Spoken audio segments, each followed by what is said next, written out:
Will the last bastions of Marvel's superhero community be able to make their way through Europe and defeat Apocalypse before it's all too late? Well, let's hop into the pages of Dark Ages issue number 5 and find out together, shall we? So then, this penultimate issue wastes absolutely no time getting started. The heroes have finally made landfall in Europe and are taking a moment out of their schedule to bury their friend Nick Fury, who fell heroically in battle. Superhero funny man Deadpool tries his best to try and lighten the mood, but it's made abundantly clear no one is exactly feeling it right now given all the bad stuff that's happened to them and still very well could happen. Things get even more tense too once the heroes realize that Deadpool is actually the one meant to be their guide through the dangers of Europe. Apparently he got the job mainly because he's managed to survive this long. And if all the heroes want to get where they're going to save their friends and stop Apocalypse, they're going to have to pile inside Deadpool's own Deadpool-mobile, which is very fittingly a double-decker bus. Now, Spider-Man, Luke Cage, and Jessica Jones end up finding themselves quite conflicted over what to do with their children. They know this next leg of their journey is going to be even more potentially deadly than the one that preceded it, and while they want the children to stay behind, they figure maybe they have no other choice but to bring them. Hell, it's Dr. Doom of all people who actually ends up getting the parents to let down their guard. Sure, the girls may have stowed aboard their ship, but were it not for May Parker's spider sense, they could very easily have lost more people to the Ghost Raiders than just Nick Fury, so maybe bringing the kids along isn't such a bad idea. Now, what exactly is it that Apocalypse has planned? Well, over with him and his compatriots, we see that he is actually trying to reawaken the Unmaker, the horrible creature that got the whole world in this position to begin with. Apocalypse believes he can take over this thing, assume control of it, and feel power like he's never known before, maybe even finally be able to end the entire world. The only problem is he can't do that while a constant stream of EMPs are coming in through another very small portal. This is why he's taking control of Iron Man, hoping that he can find a big-brained science way to absorb the waves for only an hour. Now, later that night, as the heroes bunker down to make camp, they end up hearing some rustling in the bushes. Blade, Laura, and Scout end up going to investigate, being the best hunters. And while in previous issues they've proved to be experts in killing vampires and other agents of the undead, nothing could have prepared them for what they ended up finding there. Miles Morales, former Spider-Man and current Horseman of the Apocalypse. Actually, come to think of it, that might be 3 Horsemen of the Apocalypse at one time, as Miles' body is also taken over by the Venom and Carnage symbiote simultaneously. It's here too Tom Taylor actually does some interesting little connective tissue writing with his own Laura Wolverine series. You'll remember that Gabby has nanites that keep her from feeling pain. Well, they went out when all the lights in the world went out, meaning she ends up feeling everything that Miles does to her in the fight. Devil Dinosaur also has a pretty big moment in this issue too, taking the hit from symbiote Miles to try and protect Moon Girl, or I suppose Moon Woman in this case. Peter is obviously horrified to see this creature come to kill him, his friends, and his family, and he figures now is as good a time as any to try out his brand new web shooters. Deadpool gets in a great crack saying that they don't say thwip anymore. Instead, the sound effect now goes thwop, which again Wade finds endlessly hilarious, which by extension I as the reader do too. Now, while Horseman Miles may have the extra added benefits of 2 symbiotes, he also comes packing all the weaknesses therein, including loud noises and fire. It is perhaps a good thing then that Tony Stark's new Iron Man suit is basically one giant walking, talking furnace, allowing him to burn the suits away from Miles, before Storm can come on in and deliver the finishing blow with a massively loud blast of thunder, wiping Venom and Carnage off the face of the earth. Now, obviously, this is a cause for much celebration. They had come to this part of the world to liberate their friends and be reunited, and here it seems like they actually have a victory worth writing home about. The only problem is Miles and his brand new sick-as-hell dreads have no kindness to speak to the rest of superhero kind. He's been inside Apocalypse's camp, so he knows exactly what he has planned and how close he is to pulling it off.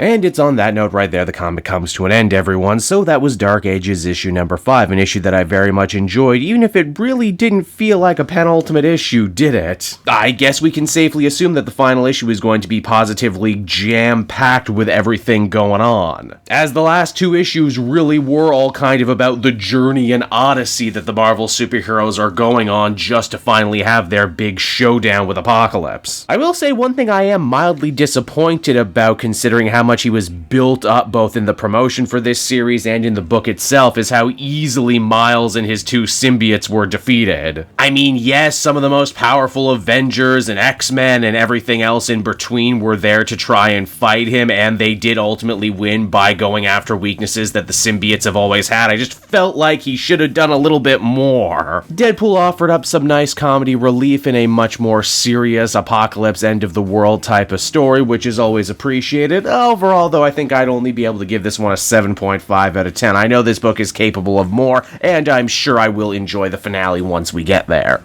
Hey there everyone, it's your old pal Cape Joel again, thanking you so much for watching to the end of the video. I hope you enjoyed it, and if you did, why not check out my Amazon link down in the description. Yes, that's right, the Cape Joel channel officially has its own Amazon storefront now. You can pick up a comic or anything else for that matter, and if you did, you'd really be helping me in the channel. So with that out of the way everyone, I will see you again next time. Bye-bye.